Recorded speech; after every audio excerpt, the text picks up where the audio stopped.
The Prime Minister has just started speaking at that NDA meeting. Let's listen to what he's saying to all the NDA members. श्रद्धेय अटल जी की एक और विरासत है जो हमें जोड़े हुए है। एनडीए के निर्माण में आडवाणी जी ने भी बहुत अहम भूमिका निभाई थी और वो आज भी हमारा मार्गदर्शन कर रहे हैं। हमारे प्रकाश सिंह बादल जी हों, बाला साहब ठाकरे जी हों, जॉर्ज फर्नांडिस जी हों, रामविलास पासवान जी हों, अजीत सिंह जी हों, शरद यादव जी हो, सभी ने अपनी अपनी तरह से एनडीए को मजबूती देने का काम किया। आज प्रकाश सिंह बादल जी और बाला साहब ठाकरे जी के सच्चे अनुयायी भी हमारे बीच में हैं। हाल में ही एनडीए के गठन के 25 साल पूरे हुए हैं। ये 25 वर्ष देश की प्रगति को गति देने और क्षेत्रीय आकांक्षाओं को पूरा करने के रहे हैं, यानी राज्यों के विकास से राष्ट्र का विकास। इस मंत्र को एनडीए ने निरंतर सशक्त किया है। इस यात्रा में जो पुराने साथी रहे हैं, मैं उनका तहे दिल से अभिनंदन करता हूं। भविष्य की यात्रा के लिए जो नए साथी आए हैं, मैं उनका हृदय से स्वागत करता हूं। साथियों, एनडीए के 25 वर्षों की इस यात्रा के साथ एक और सुखद संयोग जुड़ा है। ये वो समय है जब हमारा देश आने वाले 25 वर्षों में एक बड़े लक्ष्य की प्राप्ति के लिए कदम बढ़ा रहा है। ये लक्ष्य विकसित भारत का है, आत्मनिर्भर भारत का है। कोटि कोटि भारतीय आज नए संकल्पों की ऊर्जा से भरे हुए हैं। इस महत्वपूर्ण कालखंड में एनडीए की बहुत बड़ी भूमिका है। एक तरह से ये नई ऊर्जा से भरी हुई त्रिशक्ति है। एन से न्यू इंडिया के लिए, डी से डेवलप्ड नेशन के लिए, ए से aspiration of people and region के लिए। आज देश का गरीब, देश का मध्यम वर्ग, देश के युवा, महिलाएं, दलित, पीड़ित, शोषित, वंचित, आदिवासी, सभी का विश्वास एनडीए पर है। हमारे जो समाजशास्त्री हैं, राजनीति शास्त्री हैं और अर्थशास्त्री हैं, वो भी भारत के विकास के लिए एनडीए को एक पॉजिटिव फोर्स के रूप में देख रहे हैं। हमारा संकल्प पॉजिटिव है, एजेंडा पॉजिटिव है, भावना पॉजिटिव है और हमारा रास्ता भी पॉजिटिव है। मैं अक्सर कहा करता हूं कि सरकारें बहुमत से बनती हैं, लेकिन देश सबके प्रयास से चलता है। इसलिए आज जब हम विकसित भारत के निर्माण में जुटे हैं, तब एनडीए सबका प्रयास की इस भावना का प्रतिनिधित्व कर रहा है। साथियों, हमारे देश में राजनीतिक गठबंधनों की एक लंबी परंपरा रही है, लेकिन जो भी गठबंधन नेगेटिविटी के साथ बने वे कभी भी सफल नहीं हो पाए। कांग्रेस ने 90 के दशक में देश में अस्थिरता लाने के लिए गठबंधनों का इस्तेमाल किया। कांग्रेस ने सरकारें बनाई, सरकारें बिगाड़ी। इसी दौर में 1998 में एनडीए का गठन हुआ था। लेकिन एनडीए क्यों बना? क्या तब सिर्फ सरकार बनाना या सत्ता हासिल करना ही एनडीए का लक्ष्य था? आप भी जानते हैं ऐसा नहीं था। एनडीए किसी के विरोध में नहीं बना था। एनडीए किसी को सत्ता से हटाने के लिए नहीं बना था, बल्कि एनडीए का गठन देश में स्थिरता लाने के लिए हुआ था। और जब देश में स्थिर सरकार होती है तो देश वो फैसले करता है जो कालजयी होते हैं, देश की दिशा बदलने वाले होते हैं। ये हमने अटल जी के कार्यकाल के दौरान भी देखा और ये पिछले 9 वर्षों में भी हम बार बार देख रहे हैं। भारत में स्थिर और मजबूत सरकार होने से आज पूरे विश्व का भारत पर भरोसा बढ़ा है। साथियों, एनडीए की एक और विशेषता रही है। जब हम विपक्ष में थे तब भी हमने हमेशा सकारात्मक राजनीति की। हमने कभी नकारात्मक राजनीति का रास्ता नहीं चुना। हमने लोकतंत्र को मजबूत करने के लिए अपना हर दायित्व निभाया। हमने विपक्ष में रहकर सरकारों का विरोध किया, उनके घोटालों को सामने लाए, लेकिन कभी जनादेश का अपमान नहीं किया। हमने सरकारों का विरोध करने के लिए कभी भी विदेशी मदद नहीं मांगी।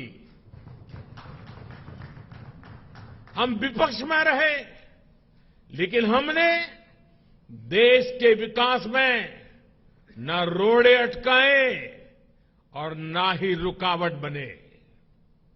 आजकल हम देखते हैं कि केंद्र सरकार की योजनाओं को विपक्ष की कई राज्य सरकारें अपने यहां लागू नहीं होने देती।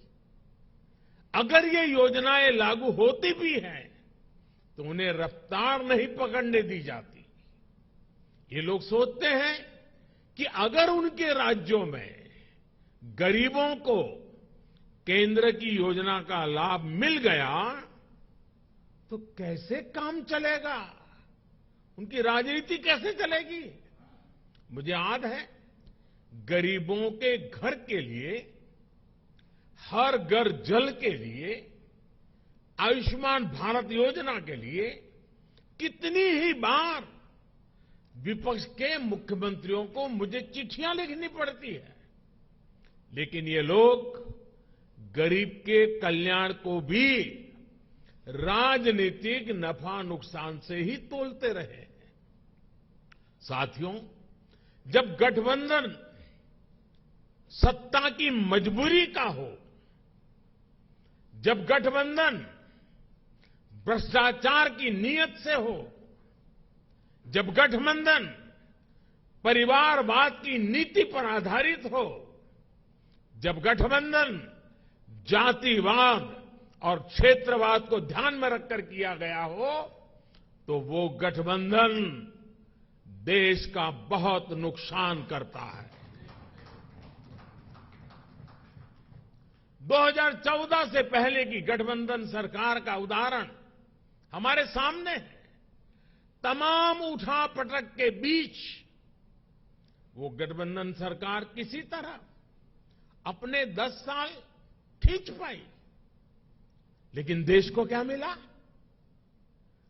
प्राइम मिनिस्टर के ऊपर भी एक आला कमान, पॉलिसी पैरालिसिस, निर्णय लेने में अक्षमता, भांति भांति के पावर सेंटर्स, अव्यवस्था और अविश्वास, खींचतान और करप्शन, लाखों करोड़ों के घोटाले। आपको याद होगा, जब भी पिछली सरकार के कुशासन पर सवाल उठते थे तो गठबंधन की मजबूरियां गिनाई जाती थी। बहाना एक ही, गठबंधन के कारण। क्रेडिट लेने के लिए तो हर कोई आगे आता था, लेकिन जैसे ही कुछ गड़बड़ होती थी तुरंत अपने सहयोगियों पर दोष मढ़ दिया जाता था। हम सौभाग्यशाली हैं कि एनडीए की स्थिति इससे बिल्कुल विपरीत है, अलग है। हमारे लिए गठबंधन मजबूरी का नहीं बल्कि मजबूती का माध्यम है। एनडीए कोएलिशन कंपल्सन्स का नहीं बल्कि कोएलिशन कॉन्ट्रिब्यूशंस का प्रतीक है। क्रेडिट भी सबका है, दायित्व भी सबका है। एनडीए में कोई भी राजनीतिक दल बड़ा और कोई भी राजनीतिक दल छोटा नहीं है। हम सभी एक लक्ष्य के लिए आगे बढ़ रहे हैं। आपने देखा है 2014 हो या फिर 2019, भाजपा को बहुमत से अधिक सीटें मिली, लेकिन सरकार एनडीए की ही रही, एनडीए की भागीदारी बनी रही। साथियों, एनडीए के गठन से लेकर ही हमारा संकल्प समाज के अंतिम व्यक्ति तक पहुंचने का रहा है। जो वंचित है, जो शोषित है, उसको सशक्त करना हमारी प्राथमिकता है। आज देश की जनता देख रही है कि एनडीए में कौन कौन से दल हैं। एनडीए में जितने भी दल हैं, वे समाज के ऐसे वर्गों के बीच काम करते हैं जो वंचित रहे हैं, शोषित रहे हैं। हमारे समूह में गांव, किसान, दलित, पिछड़े, आदिवासियों के बीच काम करने वाले ये सारे नेता यहां हैं। एनडीए में जो दल हैं, वो ऐसे क्षेत्रों में काम करते हैं जिनकी पहले दिल्ली में सुनवाई तक नहीं होती थी। एनडीए एक प्रकार से क्षेत्रीय आकांक्षाओं का बहुत ही खूबसूरत इंद्रधनुष है। एनडीए देश के लिए, देश के लोगों के लिए समर्पित है। एनडीए की विचारधारा है nation first, security of nation first. NDA की विचारधारा है प्रोग्रेस फर्स्ट। एनडीए की विचारधारा है एम्पावरमेंट ऑफ पीपल फर्स्ट। साथियों, आपको याद होगा एनडीए की बैठक में हमने संकल्प लिया था कि हम देश की गरीबी को गरीबों की ताकत से ही गरीबी को परास्त करेंगे। इसलिए इन वर्षों में हमारा सबसे ज्यादा जोर गरीबों को सशक्त करने पर रहा। हमने श्रमयोगी को सम्मान दिया, डिग्निटी ऑफ लेबर पर बल दिया। हमने गरीब को सुरक्षा का एहसास दिया। हमने गरीब को ये विश्वास दिया कि आपके हर प्रयास के पीछे एनडीए सरकार एक भरोसेमंद साथी की तरह आपके साथ खड़ी है।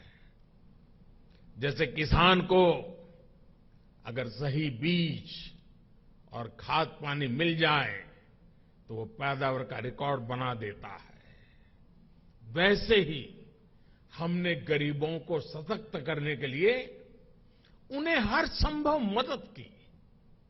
इसका परिणाम क्या आया? अभी नीति आयोग की सबसे ताजा स्टडी आई है, आप में से कुछ मित्रों ने उसका उल्लेख भी किया। इस स्टडी के मुताबिक 2015-16 के बाद के 5 वर्षों में ही 13.5 करोड़ लोग गरीबी रेखा से बाहर आ गए हैं। इसके पूर्व वर्ल्ड बैंक की रिपोर्ट के समय सामने आया कि कैसे बहुत कम समय में ही 40-42 करोड़ लोगों ने गरीबी को परास्त किया है। आईएमएफ के मुताबिक एक्सट्रीम पॉवर्टी यानी अति गरीबी भी भारत में खत्म होने की कगार पर है, ये आईएमएफ का रिपोर्ट कह रही है। साथियों, यहां एनडीए के आप सभी साथी तो जमीन से जुड़े लोग हैं। आप देखिए, जब किसी गरीब को पक्का घर मिलता है तो ये सिर्फ एक छत की जरूरत पूरा नहीं करता, बल्कि ये उस परिवार को सुरक्षा कवच देता है, उसके सपनों को पंख देता है। जब गरीबों को बैंक लोन देने के लिए सरकार अपनी तरफ से गारंटी देती है, तब उनको एक साथी मिलता है, एक सहारा मिलता है। और ऐसे में प्रगति के लिए, तरक्की के लिए उनके प्रयास दोगुने हो जाते हैं। जब गरीब को हम मुफ्त इलाज का भरोसा देते हैं तो उससे एक परिवार ही नहीं बल्कि उसके आने वाली पीढ़ियों का भविष्य भी सुरक्षित हो जाता है। आप सभी जानते हैं कि पहले जब गरीब परिवार में बीमारी आती थी तो उसके पास 2 ही विकल्प होते थे, या तो अपनी आंखों के सामने अपनों को जीवन के लिए संघर्ष करते देखें, या फिर मकान, दुकान, खेत, खलिहान जो भी थोड़ा बहुत पास में हो उसे बेचें या गिरवी रखें।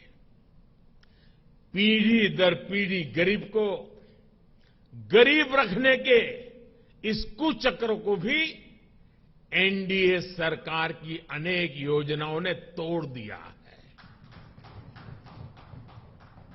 गांधी जी से लेकर बाबा साहब आंबेडकर और लोहिया जी तक सभी ने जिस सोशल जस्टिस की, सामाजिक न्याय की अवधारणा की थी, और मैं समझता हूं हम जो कर रहे हैं वो यही सच्चा सोशल जस्टिस है, सामाजिक न्याय है। एनडीए सरकार ने वोट बैंक की राजनीति को विकासवाद की राजनीति में बदला है। ये एनडीए शासन ही है जिसमें छोटे किसानों, रेहड़ी पटरी, फुटपाथ वालों को पहली बार मदद मिल रही है। हमारे विश्वकर्मा साथियों को भी पहली बार ये विश्वास मिला है कि उनके लिए भी कोई सरकारी योजना बन सकती है। साथियों, गरीबी से भारत की इस लड़ाई का एक और पक्ष है। आप सब ये भी जानते हैं कि पहले हमारी माताओं बहनों के नाम पर प्रॉपर्टी खरीदने का चलन कम ही था। वे एक प्रकार से घर के, समाज के आर्थिक फैसलों से कटी हुई थी। देश की आधी आबादी और परिवार को चलाने वाली ताकत का जब ये हाल हो तो गरीबी से पार पाना आसान कैसे हो सकता था। अब जब बहनों के नाम बैंक अकाउंट खुले, उनके नाम पर घरों की रजिस्ट्री हुई, उनके नाम पर ऋण मिलने लगे, तो एक नया सामर्थ्य समाज में पैदा हुआ। मुद्रा योजना की सबसे बड़ी लाभार्थी हमारी बहनें हैं। स्टार्टअप इंडिया की सबसे बड़ी लाभार्थी हमारी बेटियां हैं। जो देश में 9 करोड़ स्वयं सहायता समूह बने हैं, उनकी सबसे बड़ी लाभार्थी गांव में रहने वाली दलित, पिछड़े, आदिवासी समाज की बहनें हैं। मैं पिछले दिनों मध्य प्रदेश गया था, एक आदिवासी गांव में गया था। वहां ये स्वयं सहायता समूह की आदिवासी बहनों से मिलना हुआ। जितने समूह थे उन्होंने कहा अब तो हमारी पहचान है, हम लखपति दीदी हैं। हमारा कारोबार इतना है कि आज हम लखपति बन गए हैं। ये बहुत बड़ा परिवर्तन है साथियों, एनडीए सरकार ने महिलाओं के कल्याण को, उनकी तकलीफ कम करने को सर्वोच्च प्राथमिकता दी है। जब घर में टॉयलेट बना तो बहनों को सम्मान और सुरक्षा दोनों मिला। जब नल से जल आया, गैस का सिलेंडर आया, तो उनकी परेशानी कम हुई, उनके समय की बचत हुई। इस समय को वो अपने परिवार की आय बढ़ाने में उपयोग कर रही है। ये सिर्फ गरीबी से बाहर निकलने का प्रयास नहीं है, बल्कि वुमेन लेड डेवलपमेंट का रास्ता है, जिसे एनडीए सशक्त कर रहा है।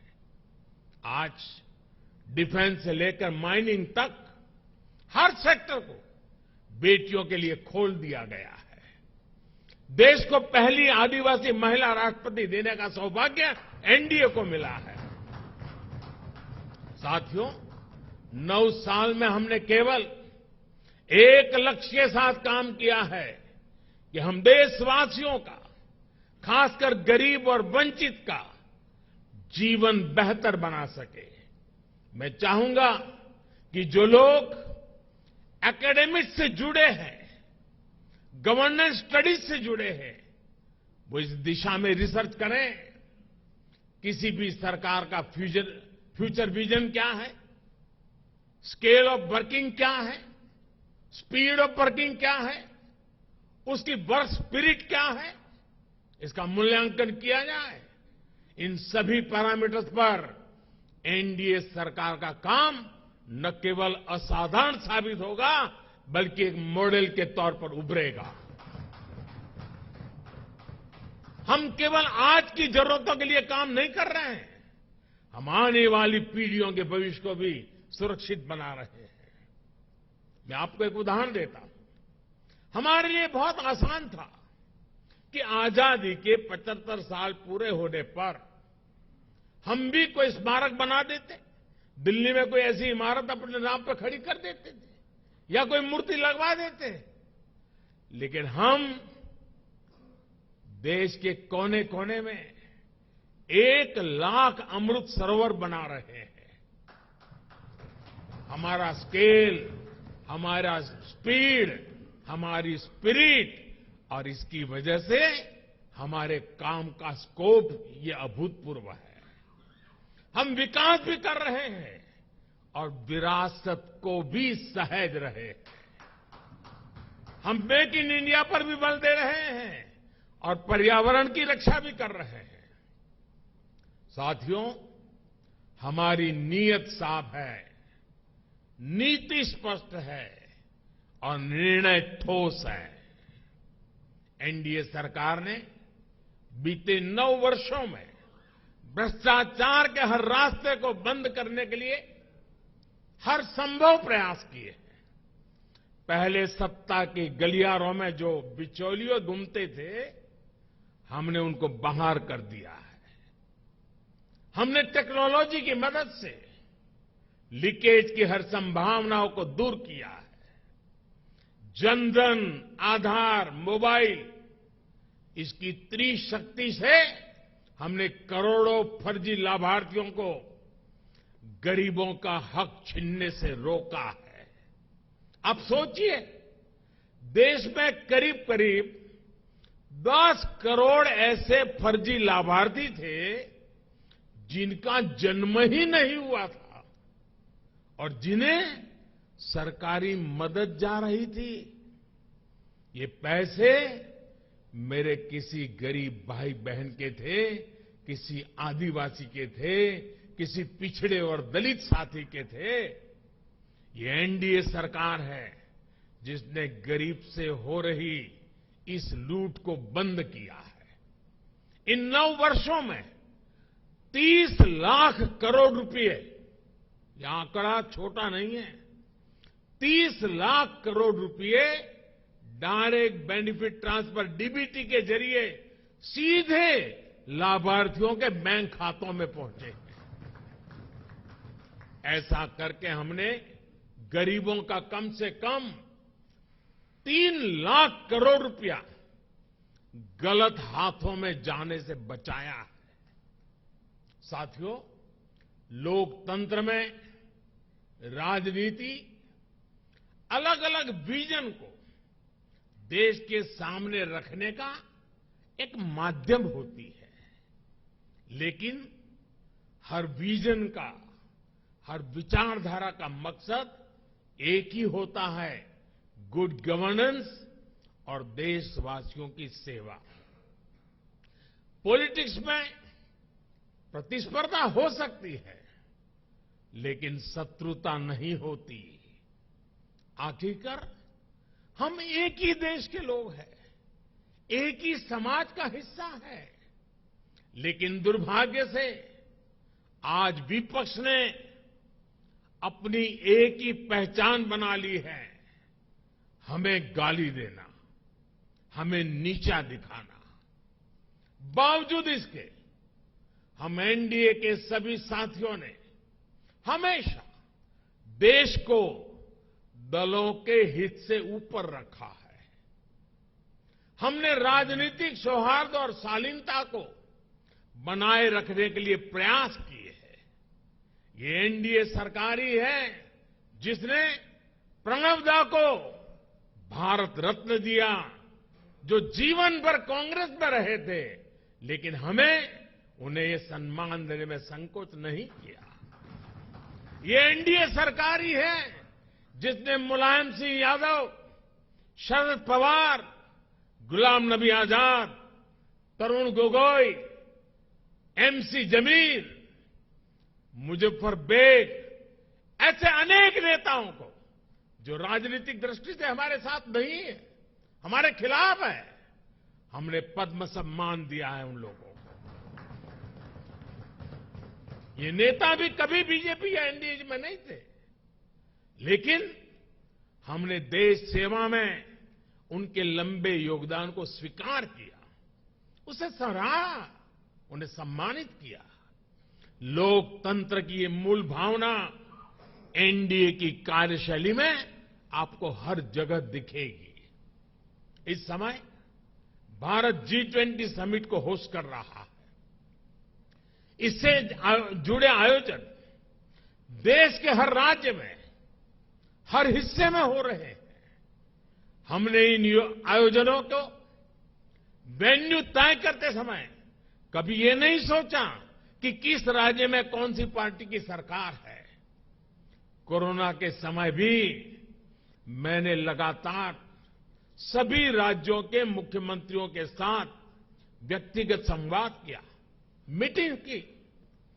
कौन मुख्यमंत्री किस पार्टी का है, ये विचार कभी हमारे बीच नहीं आया।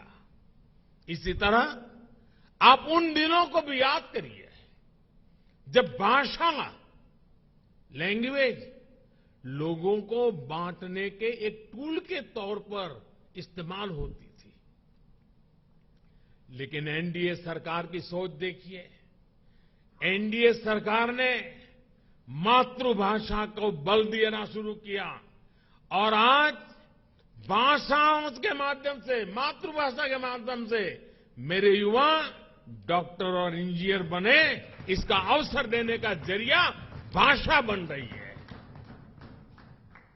हमने हमारी विरासत को, धरोहरों को ग्लोबल बनाने के लिए लगातार प्रयास किए हैं। यहां पर कई हमारे साथियों ने इसका उल्लेख किया। आज योग वैश्विक एकता का एक माध्यम बन गया है। आज मिलेट्स एक ग्लोबल ट्रेंड बन रहा है। श्री अन्न की चर्चा हो रही है और इसका लाभ हमारे हर क्षेत्र के छोटे छोटे किसानों को मिल रहा है। हम देश के लोगों को जोड़ते हैं, वो देश के लोगों को तोड़ते हैं। साथियों, विपक्ष के लोग जिस गलती को बार बार दोहरा रहे हैं वो है देश के सामान्य मानवीय की समझदारी को वे लोग अंडर एस्टिमेट करते हैं। लेकिन देश की जनता सब कुछ खुली आंखों से देख भी रही है और समझ भी रही है। जनता देख रही है कि ये पार्टियों क्यों इकट्ठा हो रही है। जनता ये भी जान रही है कि वो कौन सा ग्लू है, गोंद है जो इन लोगों को, इन पार्टियों को जोड़ रहा है। किस तरह छोटे छोटे स्वार्थ के लिए मूल्यों और सिद्धांतों से समझौता किया जा रहा है। लोग देख रहे हैं कि केरल में लेफ्ट और कांग्रेस एक दूसरे के खून के प्यासे हैं, लेकिन बेंगलुरु में दोनों पार्टियों के नेता हाथ में हाथ डालकर मुस्कुरा रहे हैं। लोग देख रहे हैं कि बंगाल में लेफ्ट और कांग्रेस के नेताओं पर, उनके कार्यकर्ताओं पर टीएमसी हमले कर रही है, लेकिन इनके नेता टीएमसी के खिलाफ कुछ भी बोलने से बच रहे हैं। इसलिए देश के लोग कह रहे हैं कि ये गलबहियां मिशन नहीं है, मजबूरियां है। इनकी सच्चाई आपको दूसरे राज्यों में भी दिखाई देगी। नेशनल कॉन्फ्रेंस के नेता और पीडीपी के नेता एक दूसरे को कैसी कैसी गालियां देते हैं। आरजेडी और जेडीयू के लोग कैसे कैसे शब्दों से एक दूसरे को नवाजते थे। देश की जनता ने ये सब करीब से देखा है और देख रही है। इसलिए इनकी नुरा कुश्ती हो या मजबूरी की दोस्ती, इसकी हकीकत 140 करोड़ देशवासियों के सामने आ चुकी है। साथियों, अपने राजनीतिक स्वार्थ के लिए ये लोग पास पास तो आ सकते हैं, लेकिन साथ नहीं आ सकते। इन्हें अपने कार्यकर्ताओं की भी परवाह नहीं है। ये अपने कार्यकर्ताओं से उम्मीद करते हैं कि जीवन भर जिसका विरोध किया उसका अचानक सत्कार करने लगे। अब ऐसे में इन दलों का कार्यकर्ता खुद भ्रमित है कि करे तो क्या करे। मैं तो आज ये भी कहूंगा कि जो लोग आज मोदी को कोसने के लिए इतना समय लगा रहे हैं, अच्छा होता वो देश के लिए सोचने में, गरीब के लिए सोचने में अपना समय लगाते। हम उनके लिए सिर्फ प्रार्थना ही कर सकते हैं। साथियों, 24 का चुनाव बहुत दूर नहीं है। देश के लोग मन बना चुके हैं कि तीसरी बार फिर एनडीए को ही अवसर देना है।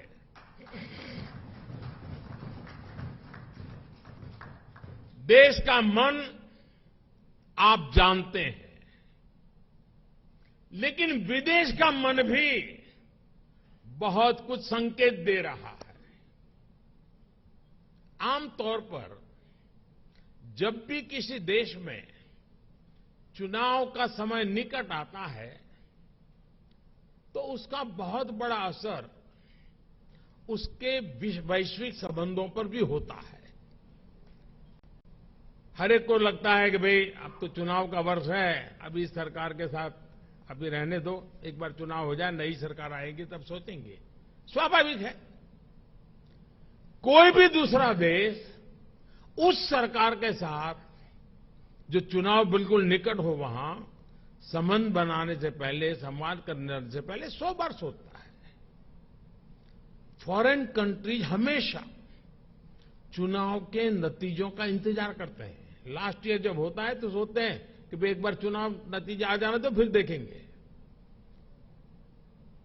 जो सरकार जाने वाली होती है उस पर कोई भी देश अपना टाइम और एनर्जी इन्वेस्ट नहीं करना चाहता, लेकिन इस समय भारत का मामला कुछ अलग है। सबको पता है कि हमारे यहां कुछ महीनों में चुनाव होने वाले हैं, फिर भी अनेकों महत्वपूर्ण देश, चाहे अमेरिका हो, फ्रांस हो, ऑस्ट्रेलिया हो, जापान हो, यूएई हो, यूके हो, सब एनडीए सरकार के प्रतिनिधियों को इनवाइट कर रहे हैं। तमाम देश भारत को मान और सम्मान दे रहे हैं। कितने ही देश भारत के साथ बड़े बड़े और वो भी दूरगामी समझौते कर रहे हैं। ऐसा इसलिए क्योंकि वो भी जानते हैं कि भारत के लोगों का भरोसा एनडीए पर है। यानी भारत में जनमत किसके साथ है, ये दुनिया के देशों को भी पता है। साथियों, एनडीए का विस्तार सिर्फ संख्या या भौगोलिक विस्तार का नहीं है। ये भारत एनडीए का जो विस्तार है, ये हमारे प्रति विश्वास का दायरा भी बढ़ा रहा है। जनता एनडीए की हिस्ट्री और केमिस्ट्री दोनों को देख रही है, तभी तो हमारा गणित भी बड़ी आसानी से जुड़ता है। आप देखिए 2014 में एनडीए को देश ने लगभग 38% वोट दिए थे 2014 में, लेकिन 2019 में हमारे देश सेवा भाव को देखते हुए देश ने हमें 45% वोट दिए।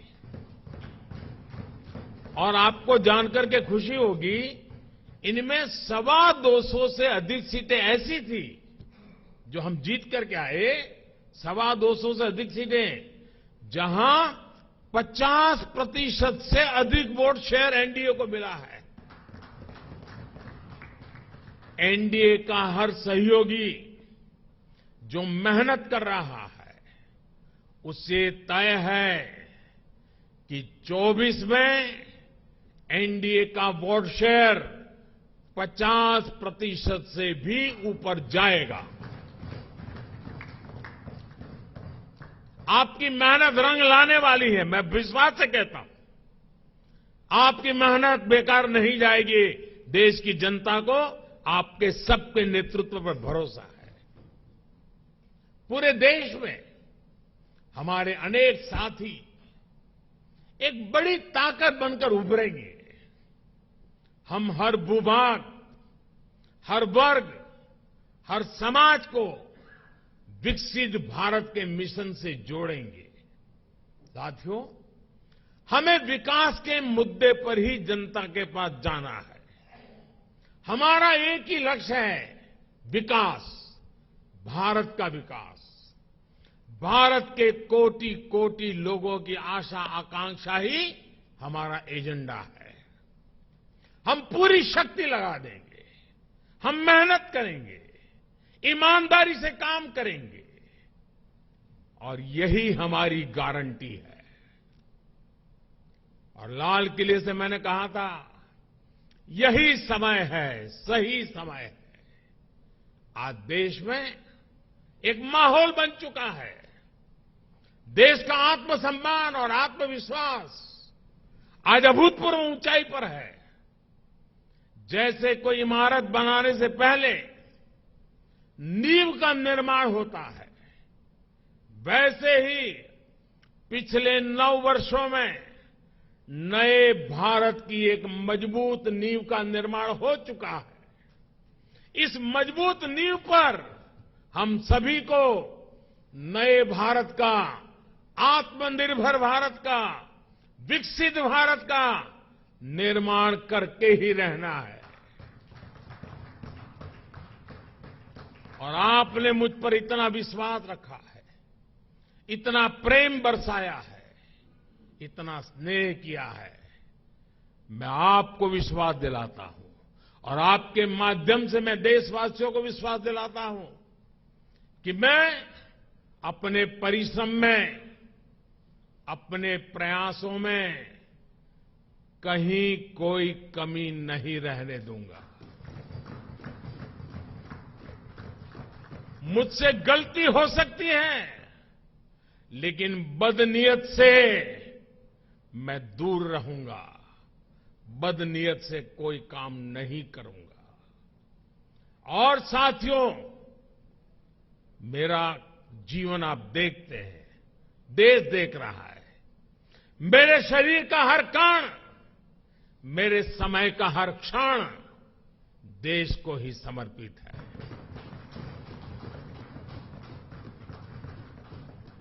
आपका ये विश्वास, आपके ये आशीर्वाद, ये मेरी ऊर्जा है। और साथियों, आप सब कह रहे थे कि 2014 में देश की इकोनॉमी 10वें नंबर पर थी, आज 5वें नंबर पहुंची है। और मैं आपको विश्वास दिलाता हूं, एनडीए के तीसरे टर्म में इस देश की इकोनॉमी दुनिया में तीसरे नंबर पर होके रहेगी। हर सपने संकल्प है और हर संकल्प सिद्धि के लिए हम जी जान से जुटे हुए लोग हैं, समर्पित भाव से जुटे हुए लोग हैं। और आज जिस उमंग और उत्साह से आपको एक एक की बात जो मैंने सुनी, मेरे लिए भी बड़े प्रेरक थी, उत्साहवर्धक थी। आपका विश्वास, विजय का विश्वास, जन सामान्य की सोच को बखूबी व्यक्त करने का आपका तरीका वाकई प्रभावित करने वाला था। मैं मानता हूं कि 25 साल की यात्रा की आज की ये महत्वपूर्ण बैठक, 25 साल बाद देश जब 100 साल की आजादी मनाएगा, हमारे सामने भी 25 साल का नक्शा है। दोस्तों, देश जब अमृत महोत्सव मना रहा है तो हमें सेवा करने का मौका मिला है। और आप लिख के रखिए, यही लोग हैं, यही लोग हैं। जब देश 100 साल की आजादी का पर्व मनाएगा, आप ही के परिश्रम से, आप ही के पुरुषार्थ से, आप ही के नेतृत्व से ये संभव होने वाला है, ये मैं साफ देख रहा हूं। दोस्तों, इस विश्वास के साथ मैं फिर एक बार आप सभी का इस बैठक में आने के लिए, एनडीए को सशक्त करने के लिए मैं हृदय से बहुत आभार व्यक्त करता हूं। जो सुझाव आए हैं, उन सुझाव को नड्डा जी और उनकी टीम जरूर उसको पूरा करेगी। साथियों, पिछले 9 साल में मेरी व्यस्तता के कारण शायद कभी आप में से किसी ने संपर्क करने का प्रयास किया हो और मैं न कर पाया हूं। हो सकता है इस 9 साल में मेरे प्रवास के दरमियान शायद एसपीजी सिक्योरिटी का कारण आपको उचित स्थान न मिला हो सकता है किसी इनविटेशन कार्ड में आपका नाम रह गया हो। 9 साल में ऐसा बहुत कुछ हो सकता है, लेकिन आपने कभी भी शिकायत नहीं की, आपने कभी भी मन में बुरा नहीं माना। गलतियां हुई होगी, कभी कभी तो मेरे ध्यान में भी आई है कि कार्यक्रम के बाद पता चलता, अरे वो तो वहां खड़े थे, उनको तो यहां होना चाहिए था। लेकिन उसके बावजूद भी आपका प्रेम कभी कम नहीं हुआ। साथियों, ये विश्वास मेरी बहुत बड़ी ताकत है, मेरी बहुत बड़ी पूंजी है और आप ही के भरोसे, आप ही के साथ चलने का मुझे एक बहुत अनुभव भी मिलता है, आनंद भी मिलता है। मैं फिर एक बार आप सभी साथियों का हृदय से आभार व्यक्त करता हूं और मैं विश्वास दिलाता हूं कि हम देश की आशा आकांक्षाओं को पूरा करने में एक टीम बन करके एकता के साथ, एकजुटता के साथ, आत्मविश्वास के साथ, संकल्प के साथ चल पड़ेंगे, विजयी होके रहेंगे। जनता के आशीर्वाद पूर्व बाहर मिलते रहेंगे। अपने कर्तृत्व के कारण, समर्पण के कारण, ध्येय निष्ठा के कारण, जनता के प्रति हमारे लगाव के कारण ये सब संभव होने वाला है। जनता जनार्दन है, जनार्दन में मेरा विश्वास है, उस विश्वास से परिणाम निश्चित है। फिर एक बार आप सबका बहुत बहुत धन्यवाद। नमस्कार।